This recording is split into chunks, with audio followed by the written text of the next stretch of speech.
ক্যান্সারের অ্যান্সার আছে, কিন্তু শিরকের কোনো অ্যান্সার। সবচেয়ে বড় গুনাহ, সবচাইতে বড় গুনাহ।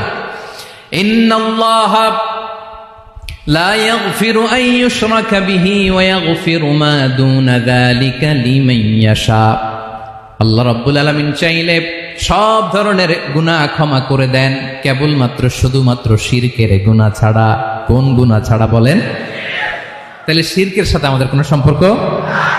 আবার আল্লাহ বললেন, লা ইন আশরাকতা লা ইয়াহবাতান্না আমালুক ওয়া লা তাকুনান্না মিনাল খাসিরিন। যদি শিরক করো তোমার আমলগুলো বাতিল করে দেব।